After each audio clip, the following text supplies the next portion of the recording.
Lawatan Presiden Amerika Serikat Donald Trump ke Beijing 13 hingga 15 Mei 2026 datang di tengah pusaran ketegangan multidimensi. Perang dagang Amerika Serikat-China yang belum usai, agresi militer Washington di Iran yang memicu kecaman global hingga bayang-bayang konflik di Selat Taiwan. Semua menyatu sebagai ujian terberat hubungan dua adidaya dalam satu dekade terakhir. President Xi, I look forward to being there. And if he felt anything, we wouldn't be doing it.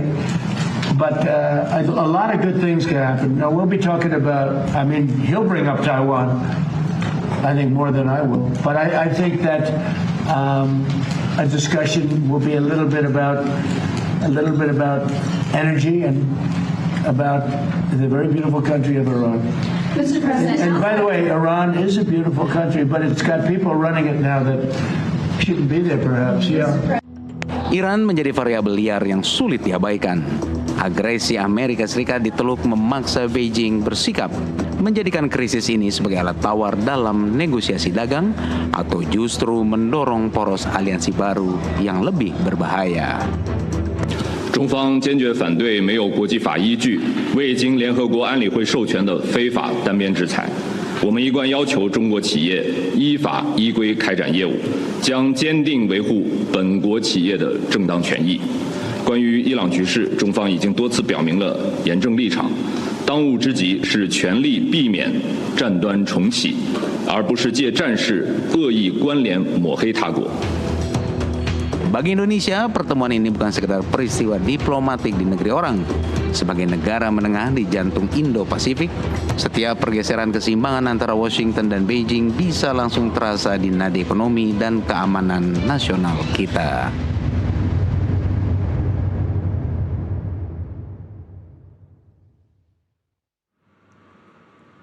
Suhu geopolitik menghangat jelang lawatan Presiden Donald Trump ke Beijing 13 hingga 15 Mei 2026 ini.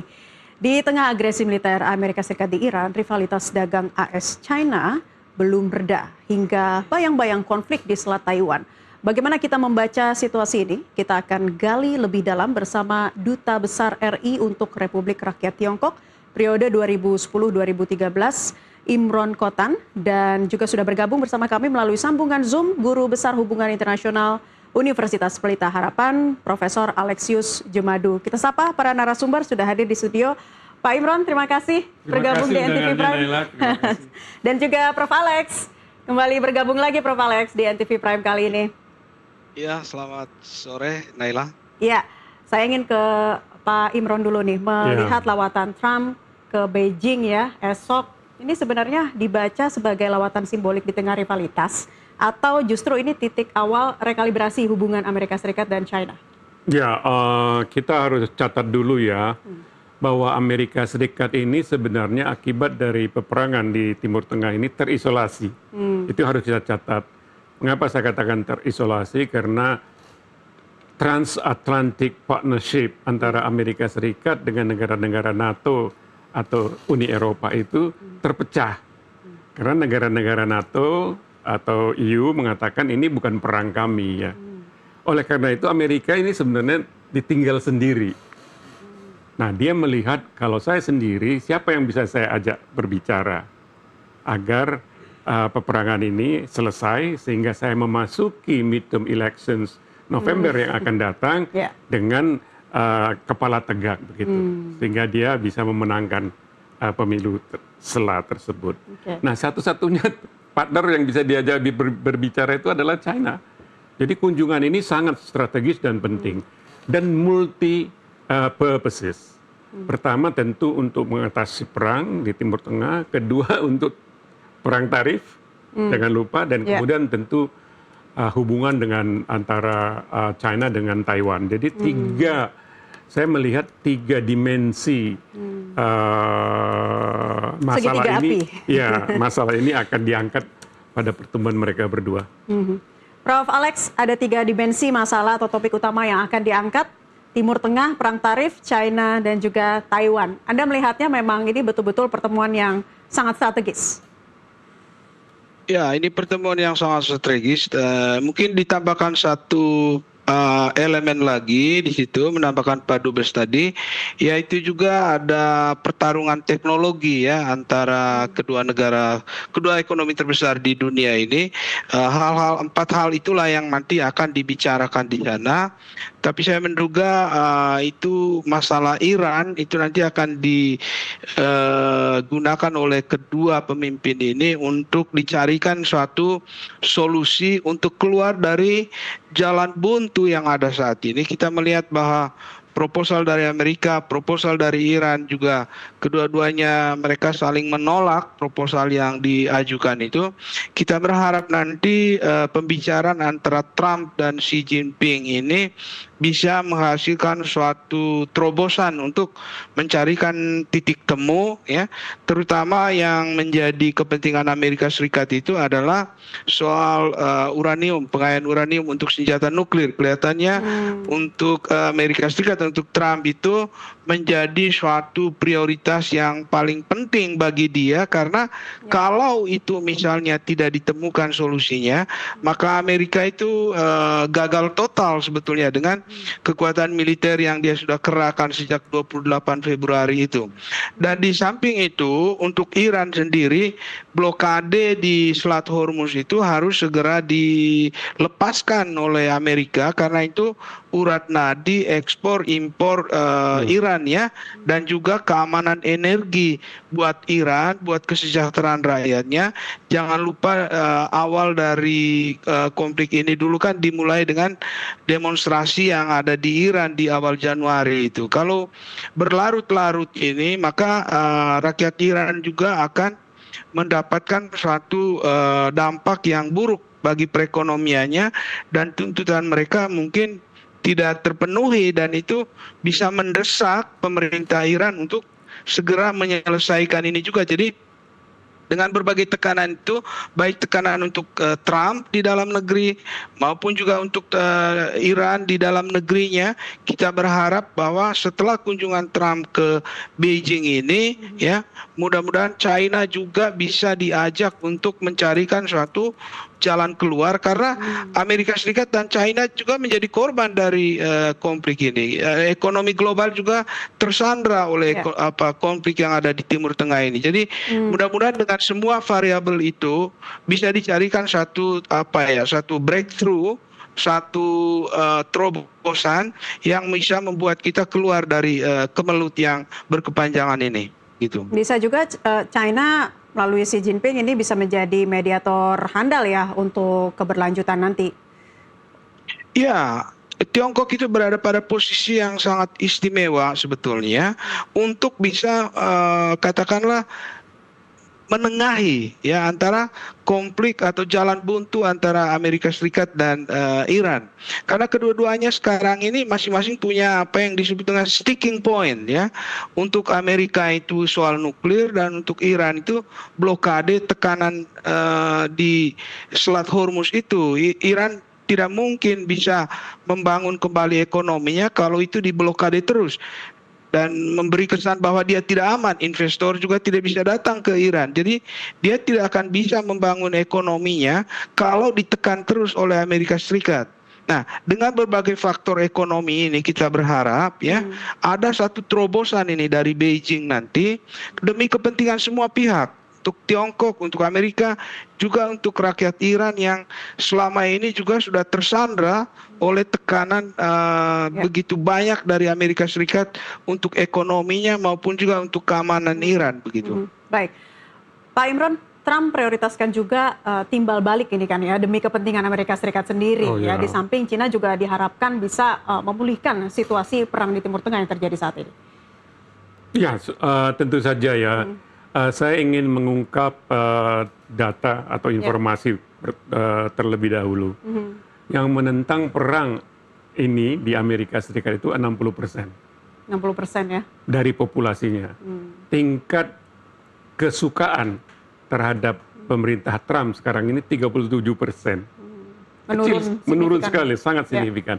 Yang ketiga, faktor yang ketiga, 63% dari penduduk Amerika Serikat itu mengatakan sulitnya ekonomi Amerika sekarang itu akibat daripada Trump. Betul. Contoh, sebelum perang itu harga minyak 1 galon di sana itu adalah 2,9 US dollar. Sekarang sudah 5,2. Jadi lebih dari 50%. Akibat daripada meningkatnya secara signifikan harga BBM itu, tentu harga-harga kebutuhan hidup yang lain juga meningkat ikut naik. Nah, ini yang sebenarnya yang ditakutkan oleh Presiden Trump, sehingga dia berupaya meyakinkan. Karena kalau tidak, ini penumpukan rasa frustrasi dari rakyatnya itu akan diejawantahkan pada pemilu setelah yang akan datang. Akibatnya apa? Akibatnya Senat dan House of Representatives akan dikuasai oleh Demokrat. Akibatnya apa lagi? Akibatnya dia di-impeach. Oleh karena dia buru-burulah bertemu dengan Xi Jinping. Jadi sudah bermanuver dari sekarang ya? Dia tidak bisa lagi mengharapkan EU countries. Satu-satunya partner di dalam menyelesaikan masalah ini adalah China. Kedudukan China ini menjadi lebih kuat gitu. Dengan sendirinya nanti ada juga tekanan-tekanan karena China ini adalah economic animal ya. Nah, mereka nanti akan minta kalau kami membantu Anda, apa yang kami dapat dari perang tarif. Dan apa jaminan Anda bahwa Anda tidak akan memberikan bantuan militer apabila kami akan mencaplok Taiwan pada suatu waktu. Karena kan ada Taiwan Act itu ya. Kalau di Taiwan diserang, maka Amerika akan turun. Nah, itu dia akan coba bargain nanti. Saya akan bantu Anda, tapi Anda harus juga memberikan komitmen kalau kami ambil alih Taiwan, maka Anda harus tidak terlibat di dalam upaya mencegahnya. Oke, ada 3 isu krusial ini yang harusnya memang dibahas menjadi satu kesatuan yang sangat relevan. Timur Tengah, perang tarif, China, Taiwan. Jadi memang ketiganya harus menjadi satu kesatuan. Satu paket. Gak bisa, yang mana yang lebih urgent duluan. Saya yakin itu satu paket. Pak Imron. Bagi China, perang itu kalau berhenti, dia akan senang. Mengapa? Karena 90% dari ekspor BBM Iran itu diserap pasar China untuk menopang pertumbuhan ekonominya kan. Kalau supply ini terganggu, maka pertumbuhan ekonominya juga terganggu kan. Kalau pertumbuhan ekonominya terganggu, kehidupan masyarakat yang sekarang bisa dikatakan sudah nyaman akan terganggu. Akibatnya apa? Akan muncul juga gejolak-gejolak di internal China.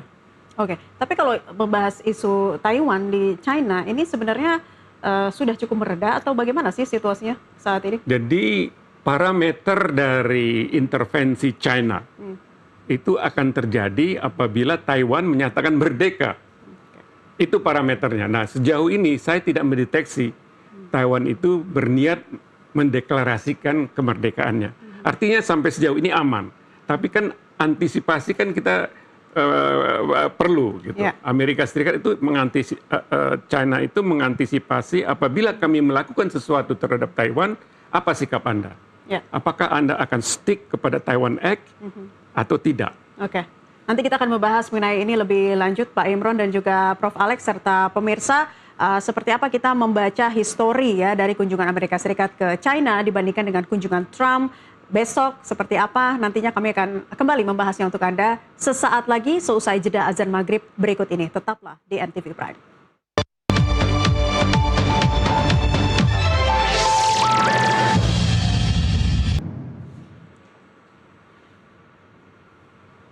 Kembali di Dialog NTV Prime, membaca arah baru Amerika Serikat, China, dan Iran ya, saat ini.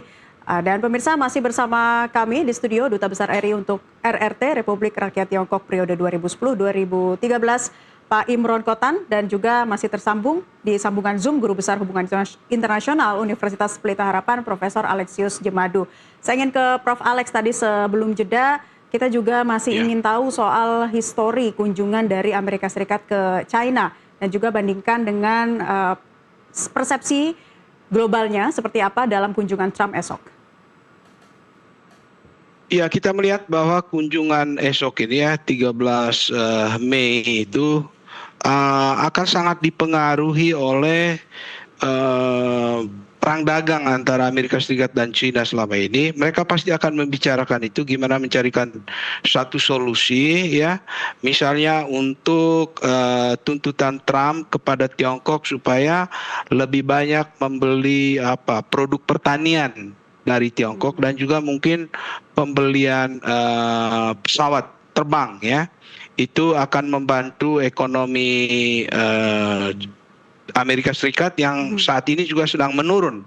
Sementara dari pihak China-nya itu akses kepada produk chipnya Amerika Serikat itu bisa dilonggarkan.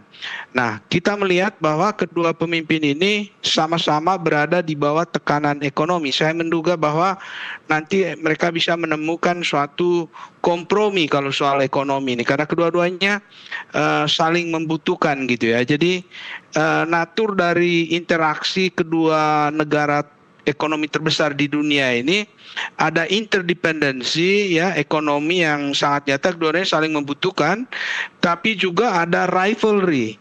Nah, sehingga tidak ada suatu ekspektasi bahwa akan terjadi suatu perubahan yang sangat fundamental, yang sangat revolusioner dari kunjungan Trump ke Beijing ini. Ya, kita akan melihat nanti kompromi dari keduanya, tapi hanya menyangkut ekonomi, ya, perdagangan dan investasi antara keduanya.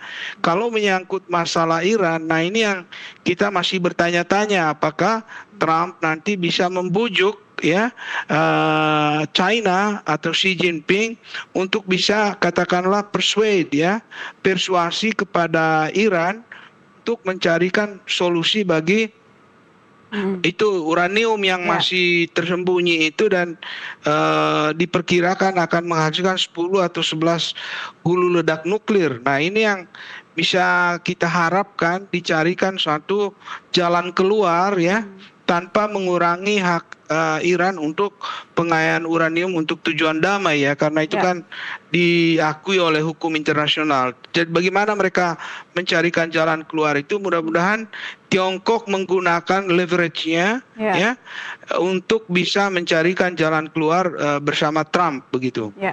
Tapi kansnya seperti apa, Prof? Kalau melihat pertemuan yang akan terjadi besok, akankah Tiongkok bisa menggunakan leverage-nya ini untuk membahas isu krusial nuklir? Ya, sangat bergantung seberapa besar keuntungan ekonomi yang diberikan Trump untuk China ya.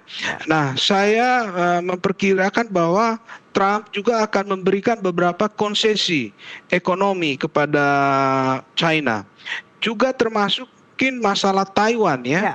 Karena China menuntut supaya dia jangan terlalu banyak mengecam China soal Taiwan ini. Juga jangan terlalu banyak menjual senjata strategis buat Taiwan.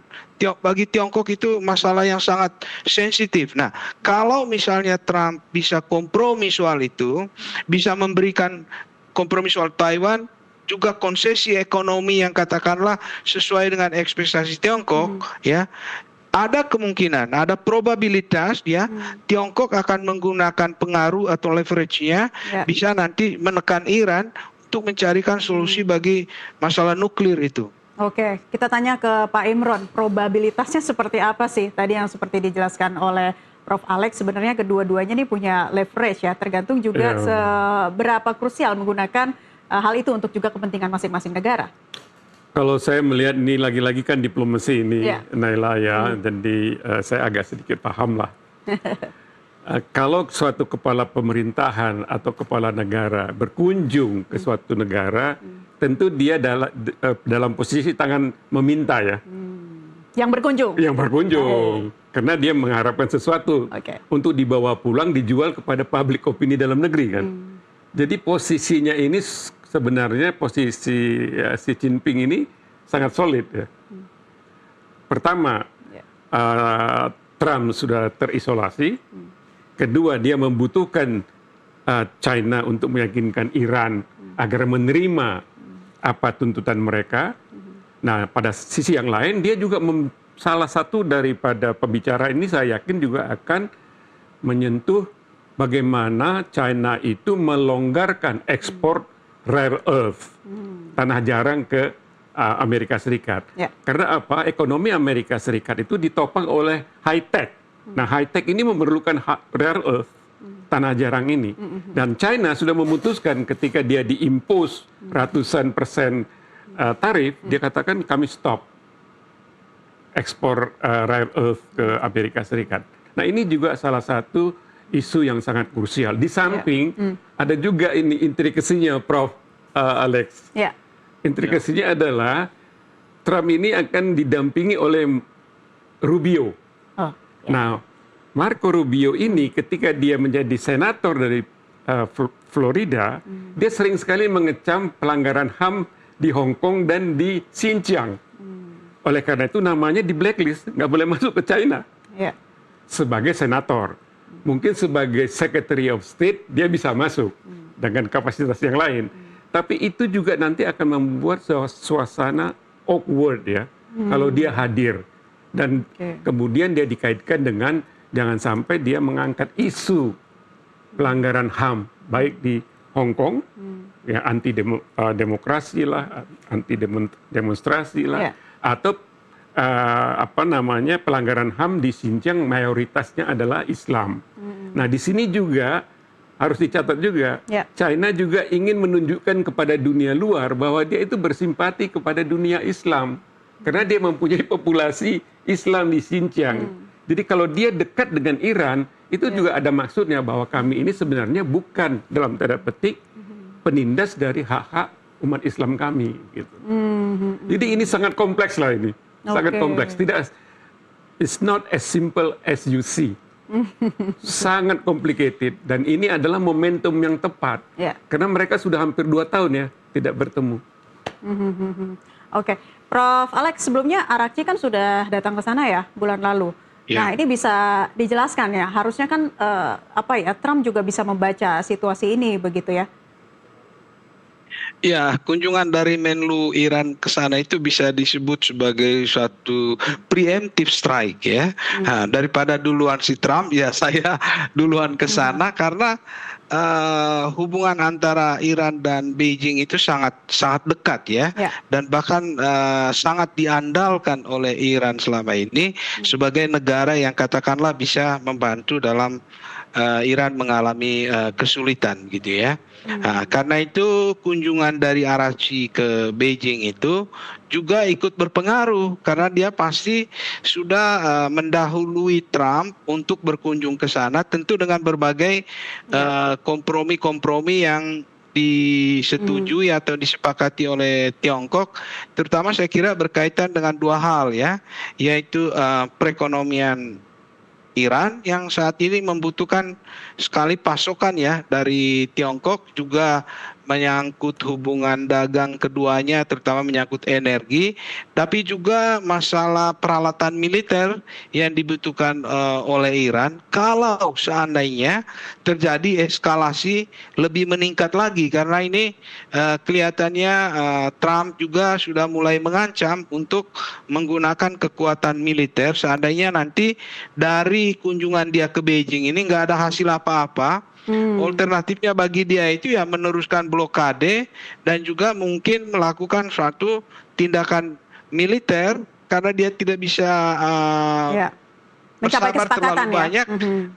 Mencapai kesepakatan dia sudah tunggu banget ini, terutama untuk pemilu setelah di November itu dia tidak mau partainya kalah, kalau tidak dia jadi bebek lumpuh nanti, dia lame duck ya selama 2 tahun sampai 2028 itu yang dia paling takutkan itu oleh Trump, itu kalah di pemilu November itu. Ya, oke Pak Imron. Jadi tadi ya harusnya Trump bisa membaca situasi. Dia juga tidak ingin kalah dengan pergerakan safari geopolitik yang ditunjukkan oleh Iran sebelumnya. Iran ke Rusia, kemudian juga mengirim Arakci. Lalu sekarang ini adalah saatnya Trump untuk bisa benar-benar bernegosiasi handal dengan China. Ya, oleh karena itu dia sudah mengeluarkan beberapa salvo ya.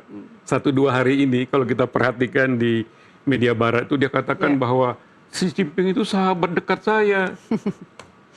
Bahwa dia itu bersahabat baik hubungannya dengan saya. Padahal sebelumnya kan saling mengecam ya. Jadi dia sudah memberikan hints lah kepada Presiden Xi Jinping, tolong help me gitu, tapi dalam bentuk lain ya, bahwa saya membutuhkan Anda, kedatangan saya ini harap kita bisa mencapai kesepakatan di beberapa front ya, setidaknya tadi 3 front di Timur Tengah, front di perang tarif, kan kemudian di front di Taiwan, dan termasuk isu-isu ikutan lain yaitu rare earth, Xinjiang, Hong Kong, itu isu-isu ikutan yang sebenarnya bisa di gloss over lah ya. Tapi akan pasti dari pihak Cina pasti akan menyampaikan jangan singgung-singgung lagi mengenai demokratisasi di Hong Kong, karena bagaimanapun Hong Kong itu adalah tanah kami, tanah air kami.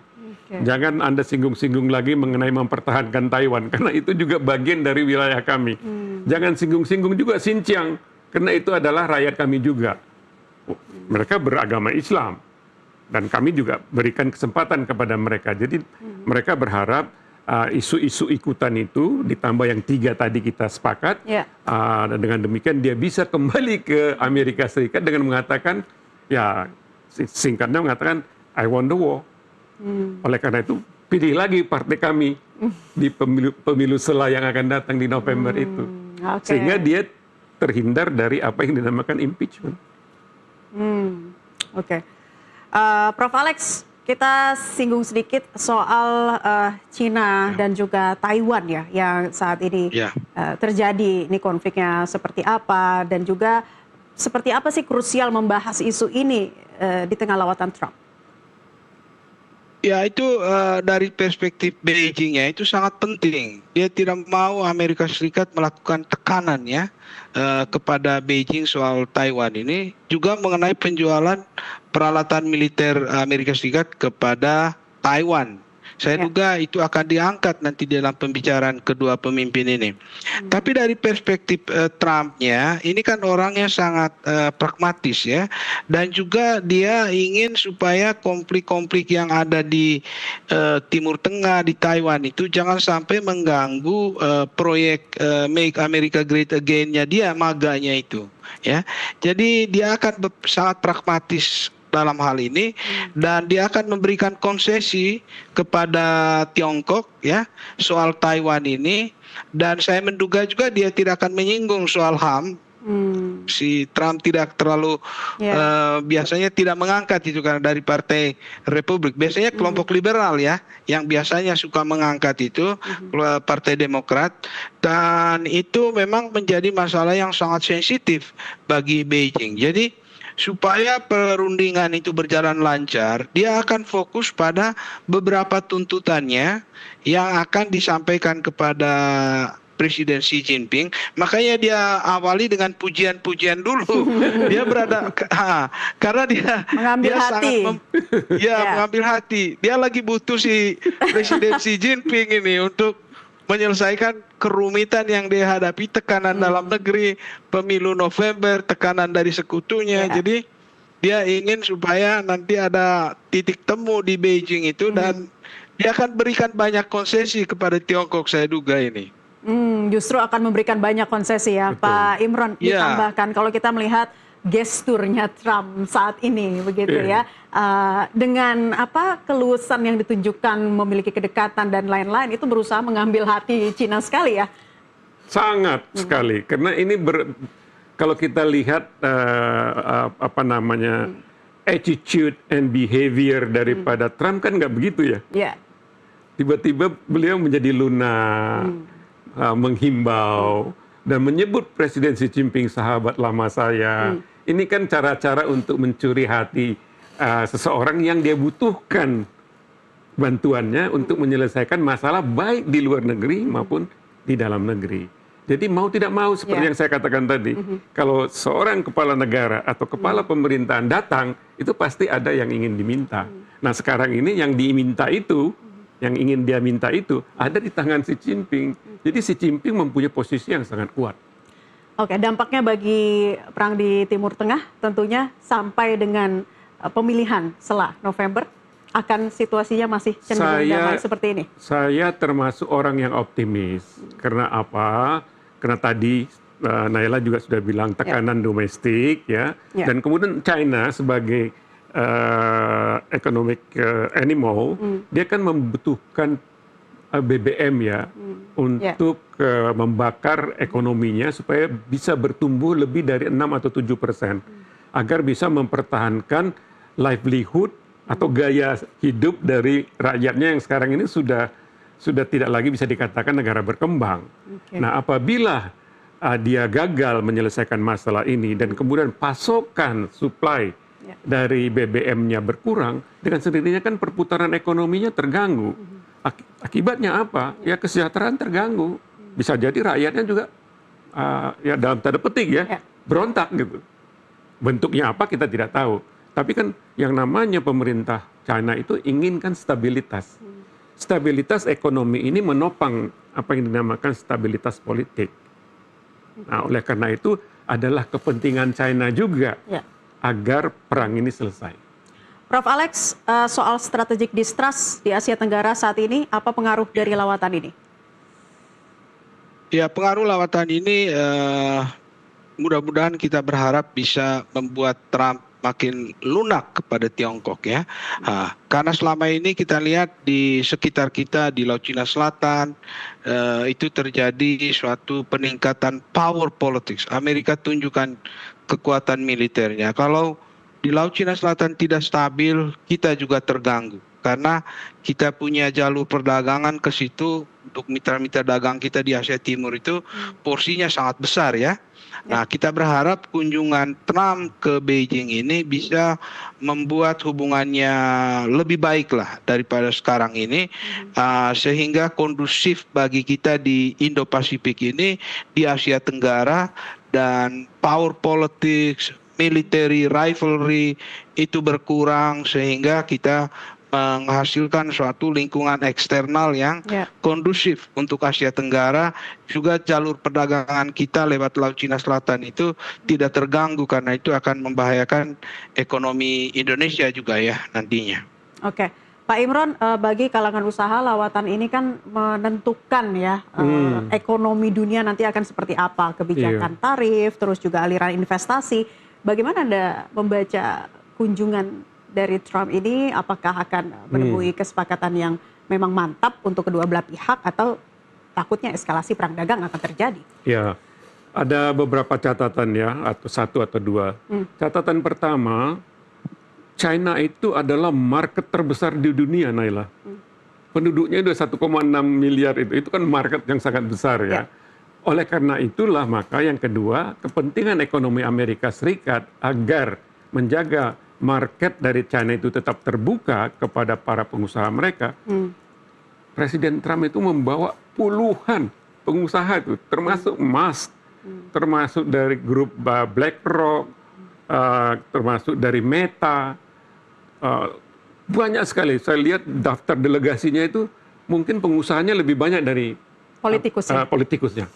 Artinya apa? Mereka melihat kesempatan ini, mumpung presiden kami ke sana, kami ingin masuk lebih dalam ke market China yang merupakan market terbesar di dunia.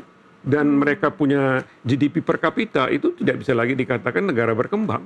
Oke, ya itu ada kepentingan di balik ya apa kebutuhan dari Amerika Serikat dan juga kebutuhan dunia. Prof. Alex, silakan ditambahkan melihat apa ya nanti yang akan dibahas ini, mungkinkah akan bisa benar-benar mencapai kesepakatan dari kedua negara? Ya, saya menggarisbawahi apa yang dikatakan Pak Dubes tadi. Bisa jadi keduanya akan menggunakan ekonomi take and give antara keduanya, lalu mengkompromikan untuk masalah lain seperti masalah geopolitik di Iran ya. Nah, seberapa besar konsesi yang diberikan oleh Amerika Serikat kepada Beijing itu akan menentukan nanti apakah dia berhasil mengajak Tiongkok untuk katakanlah mencari satu solusi atau jalan tengah di tengah jalan buntu yang ada sekarang ini kan, proposal dari Amerika, proposal dari Iran itu kan dua-duanya saling menolak ya. Nah, perlu dicarikan suatu jalan keluar yang dalam hal ini sangat memerlukan intervensi atau keterlibatan dari Tiongkok dengan leverage yang dia punya terhadap Iran ya, juga terhadap Amerika. Jadi Tiongkok ini memainkan peranan yang sangat penting ya untuk mencari suatu jalan keluar dari jalan buntu yang sudah ada selama ini, dan saya duga Trump juga mempunyai agenda itu. Seberapa jauh China bisa membantu dia untuk keluar dari kemelut yang saat ini sudah berlangsung sejak 28 Februari sampai sekarang. Itu belum ada satu kemajuan menuju perdamaian yang kita harapkan semuanya begitu. Baik, ini juga menjadi harapan dari masyarakat dunia ya, Prof. Alex dan juga Pak Imron. Kita tentu menunggu ya negara-negara besar ini menjadi mediator yang handal bagi konflik Amerika Serikat dan Iran. Kami masih akan kembali membahas hal ini, pemirsa. Tetaplah di NTV Prime, seusai jeda.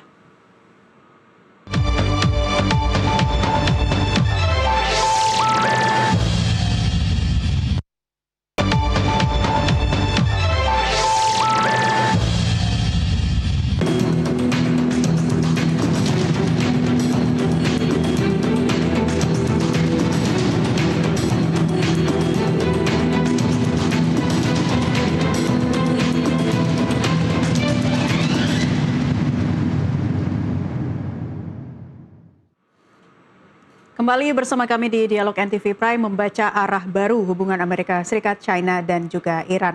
Masih bersama kami Pak Imron Kotan dan juga Prof. Alexius Jumadu. Pak Imron, kita bahas mengenai potensi perubahan peta rantai pasok global ya, akibat ataupun pasca pertemuan ini. Apa yang harus diantisipasi oleh negara-negara di Asia Tenggara, khususnya juga Indonesia? Ya, kalau istilah bahasa Inggrisnya, semua negara termasuk negara kita, itu sedang mengalami apa yang kita namakan double whammy. Artinya kesulitannya double gitu. Sudahlah pasokan, jalur pasok dari Iran dan sebelumnya dari Rusia, perang Rusia dengan Ukraina ini kan juga membuat jalur logistik dunia terganggu. Akibatnya minyak naik, pupuk naik, dan bahan komoditas lain. Ditambah lagi konflik ini. Akibatnya apa? Ekonomi kita juga terganggu. Kalau ada orang yang mengatakan ekonomi kita tidak terganggu, saya kira dia tidak sincere ya. Buktinya, nggak baca berita kayaknya. Ya, buktinya minyak dari 17.000 ya non subsidi ya, 17.000 sekarang menjadi 23.000. Artinya apa? Indonesia tidak immune.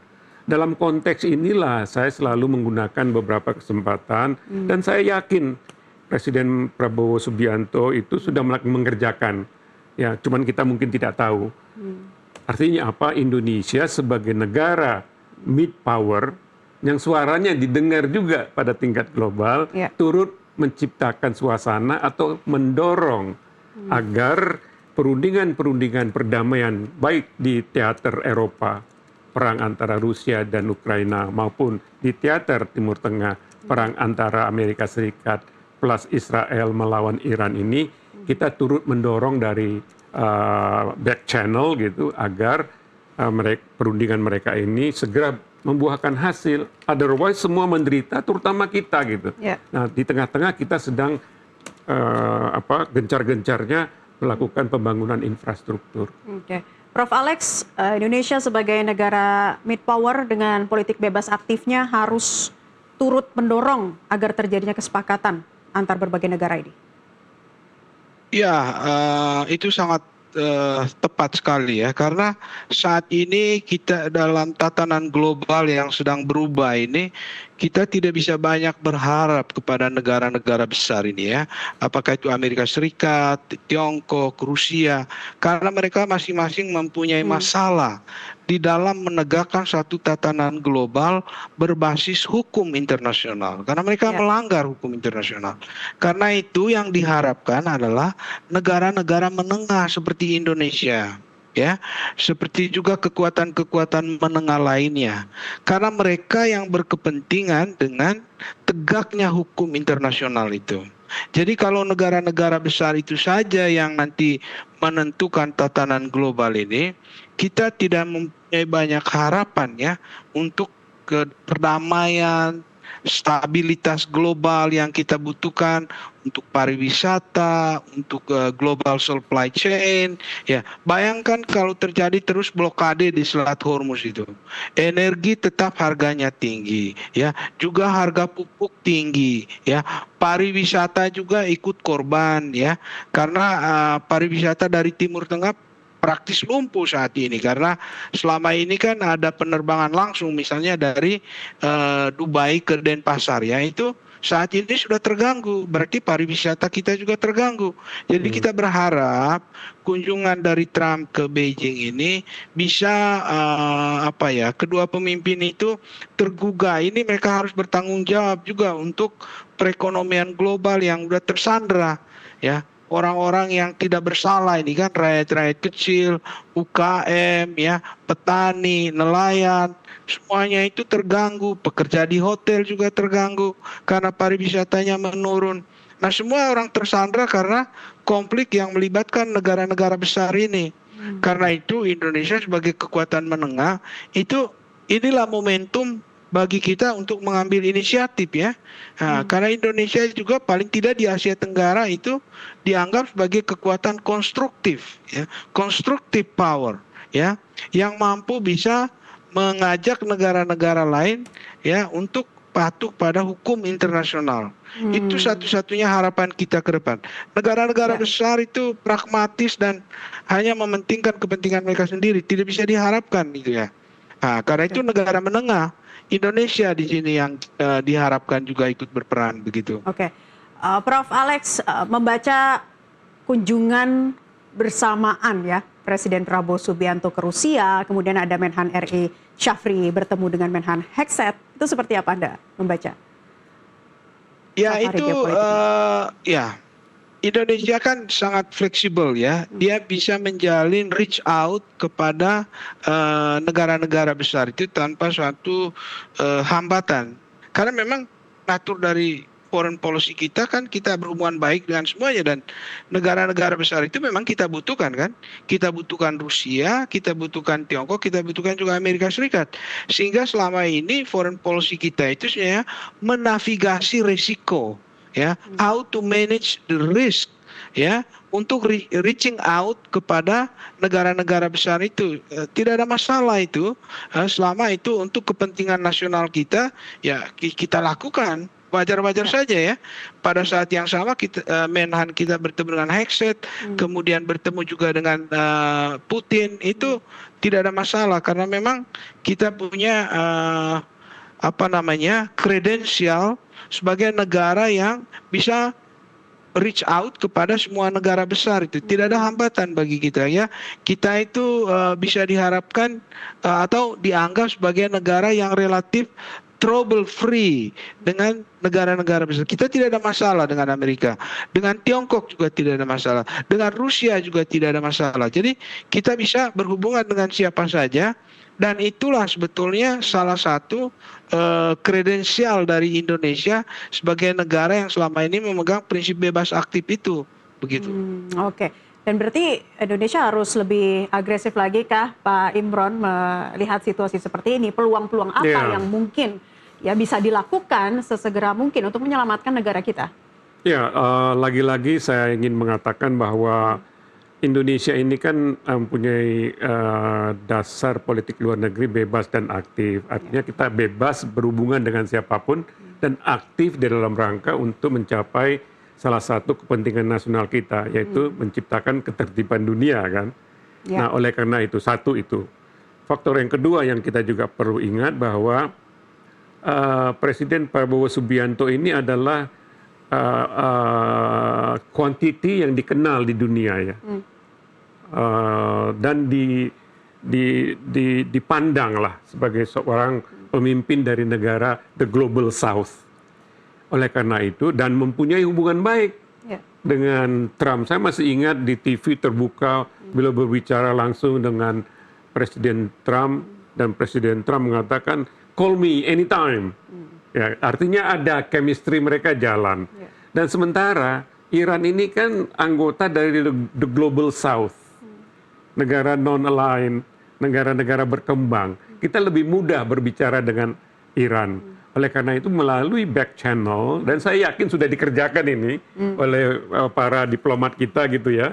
Kan kita punya duta besar, kita punya menteri luar negeri, untuk mendorong misalnya kepada Iran, hai Iran, tolong Anda fleksibel agar tidak terjadi benturan lagi. Karena terjadi benturan itu akan mempengaruhi seluruh dunia termasuk kami. Nah, kemudian kepada Amerika Serikat juga, tadi dicontohkan Menhan kita gampang berhubungan dengan Hegseth kan. Ya. Nah, Hegseth ini merupakan salah satu orang yang menentukan lah di sistem pemerintahan Amerika Serikat. Mungkin dengan gampang beliau akan bisa telepon, hai kawanku, mungkin sudah tiba saatnya kita melakukan deeskalasi menuju kepada permanent cessation of hostilities. Dengan demikian perekonomian dunia menjadi tumbuh lagi dan harga-harga kembali menuju ke harga normal. Sekarang ini harga satu barel minyak itu sudah di atas 100 ya. Tadinya 60-70. Itu sudah mendekati 50% ke atas. Itu kan sumber dari segala sumber pertumbuhan ekonomi itu kan adalah energi, Naila. Kalau energinya terganggu, semuanya terganggu. Jadi kembali lagi sebagai representasi the global south, presiden kita punya hubungan baik pribadi dengan Presiden Trump, menteri luar negeri kita baik juga dengan Menteri Araghchi dari Iran, Menteri Pertahanan kita juga mempunyai hubungan yang baik dengan Menteri Pertahanan Amerika Serikat. Why not? And I assume mereka sudah mengerjakan sesuatu agar mendorong kedua belah pihak itu bisa mencapai kesepakatan demi stabilitas perekonomian dunia. Oke, Prof. Alex, asumsi Anda seperti apa? Seberapa kuat ya manuver dari kita khususnya ya untuk bisa memanfaatkan momentum ini tentunya untuk bisa menjaga stabilitas di dalam negeri. Ini ada beberapa poin soal keamanan udara di Indo-Pasifik, khususnya Selat Malaka antara pertemuan dari Shafri dan juga Hegseth yang ini belum menemui kesepakatan ternyata. Ya, saya melihat bahwa Indonesia berperan cukup penting di Asia Tenggara dan Amerika Serikat juga tahu itu ya. Kita adalah pemimpin informal ASEAN. Kita yang paling besar di ASEAN ini kan.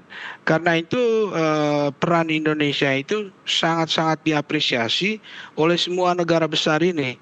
Karena mereka juga membutuhkan stabilitas di kawasan ini ya kan. Nah, Indonesia berperan penting di situ apalagi ASEAN karena kita mempunyai suatu wadah ASEAN itu dia bisa mendatangkan negara-negara besar di dalam East Asia Summit itu ya. Ada mekanisme dialog. Nah, itu bedanya kita dengan Eropa ya. Kalau di Eropa itu tidak ada suatu entitas regional yang kira-kira bisa berdiri di tengah, bisa mempertemukan negara besar itu. Nah, di Asia Tenggara ini ada ASEAN, di mana Indonesia itu berperan sangat penting. Nah, kita bisa menjaga stabilitas di kawasan ini dengan tetap mengandalkan platform regional ASEAN itu. Nah, jadi kita tidak bisa meremehkan juga ya peran Indonesia meskipun kita tidak tentu bisa berharap bahwa kita bisa mengubah kebijakan negara besar ya Amerika Serikat maupun Tiongkok ya. Tetapi kita bisa memainkan peran apa yang kita miliki. Setidaknya mereka memperhitungkan peran kita secara regional di Asia Tenggara gitu yang bisa kita mainkan kartu itu dalam rangka menyampaikan aspirasi kita kepada mereka, terutama seperti yang dikatakan Pak Dubes tadi, kita semua terpukul ini oleh berlarut-larutnya konflik di Selat Hormuz itu gitu. Oke, Pak Imron, yang harus dicermati ya pemangku kebijakan terutama kaitannya dengan lawatan yang sedang berjalan saat ini. Dalam pengertian kita ya itu kembali lagi ya. Perang itu menyengsarakan semua orang kan Naila. Jadi kembali lagi saya berharap kunjungan dari Presiden Trump ini bisa merintis jalan bagi terselesaikannya masalah terutama di kawasan Timur Tengah. Memang ya ini lagi saya perlu catat ini tadi Prof. Alex ini. Kadangkala kita juga harus mempertimbangkan peran sentral dari Israel. Israel ini kalau dari perspektif objektif kita, dia tentu ingin eksistensinya diakui ya. Sementara 154 negara anggota PBB sudah mengakui juga Palestina. Jadi kalau kita kembalikan prinsip two-state solution, mungkin bisa selesai. The problem is, kelihatannya ada keengganan dari Israel. Oleh karena itu dia berusaha menjadi spoiler, mengganggu. Kalau bisa jangan terjadi kesepakatan dari pertemuan ini. Dia berharap jangan ada sehingga dia tetap bersama dengan Amerika Serikat melanjutkan agenda ekspansi teritorialnya. Jadi kita juga harus perhatikan bahwa Israel ini bisa menjadi faktor yang menghambat ya. Nah, tampaknya dalam beberapa minggu terakhir ini tidak terlihat ada kontak antara ini di permukaan ya. Saya lihat di permukaan ya. Tidak ada kontak antara Benjamin Netanyahu dengan Presiden Trump. Apakah mereka sudah ada pisah jalan? Nah, itu dia yang mempertanyakan ya, yang dipertanyakan oleh publik juga. Iya. Nah, kalau memang Amerika Serikat katakan Trump melihat ini bahwa kalau saya terus bersama dengan Israel bertempur dan mengganggu masa depan partai politik saya dan mengganggu masa depan politik saya, apakah saat inilah sudah tiba saatnya bagi saya untuk sedikit memberi distance ya dengan Israel. Nah, kembali lagi Israel ini mempunyai kartu truf banyak ya untuk memainkan kartu ini agar Amerika Serikat tidak meninggalkan dia sebagai salah satu negara sekutu Amerika yang terdekat. Oleh karena itu kita juga berharap mudah-mudahan Benjamin Netanyahu juga dia sedang menghadapi juga ini, akan menghadapi pemilu ya. Ya, mudah-mudahan dia tidak menjadi spoiler sehingga kunjungan dari Presiden Trump ke Beijing ini benar-benar bermanfaat tidak hanya kepada Amerika Serikat, kepada China, tetapi juga kepada seluruh dunia termasuk Indonesia. Prof. Alex, terakhir Prof. Alex, ditambahkan ini apa yang menjadi harapan besar dari masyarakat dunia ya dengan adanya kunjungan ini. Kalau tadi dari Pak Imron mengatakan saat ini sedang ada jarak ya di antara Trump dan juga Netanyahu yang muncul di permukaan. Tapi kedua-duanya balik lagi ingin menyelamatkan muka masing-masing ya di dalam politik dalam negerinya. Seperti apa yang kemudian menjadi harapan dunia saat ini? Ya, saya sepakat dengan kata Pak Dubes Imron tadi ya. Mudah-mudahan dalam hal ini Israel tidak menjadi faktor pengganggu, disturbing factor ya. Karena kalau dia tetap mementingkan ambisinya, maka ini bisa menjadi satu penghambat untuk kesepakatan yang dibuat oleh Trump dengan Beijing. Karena bagaimanapun Israel itu akan tetap mempersoalkan nuklirnya Iran. Nah, mungkin dia akan menggunakan segala macam cara untuk menekan Trump di dalam pembicaraannya dengan Beijing. Kita tidak berharap itu terjadi karena itu bisa menghambat ya. Nah, selain itu, hal kedua yang kita harapkan bahwa Amerika Serikat, Trump dan Presiden Xi Jinping jangan hanya berpikir untuk kepentingan keduanya saja ya, tapi kepentingan negara-negara lain yang ikut menderita karena berlarut-larutnya konflik ini ya, supaya mereka juga terbuka pikirannya bahwa ini harga yang dibayar ini sudah terlalu mahal oleh dunia dengan konflik yang mereka lakukan ini tanpa didapatkan satu titik temu yang bisa memuaskan kita semua begitu. Ya. Baik, terima kasih untuk perspektifnya. Para narasumber sudah bergabung di kesempatan NTV Prime kali ini, Prof. Alexius Jumadu, Guru Besar Hubungan Internasional UPH, dan juga Pak Imron Kotan, Duta Besar RI untuk Tiongkok 2010-2013. Terima kasih para narasumber sudah bergabung di kesempatan NTV Prime. Terima kasih. Iya. Sampai jumpa, Prof. Dunia yang bergolak menuntut diplomasi yang tangkas dan strategi ekonomi yang antisipatif. Kita tentu harus waspada, tetapi juga ada optimisme di balik pertemuan bilateral yang terjadi saat ini. Kami masih akan kembali, pemirsa NTV Prime akan kembali dengan informasi lainnya sesaat lagi.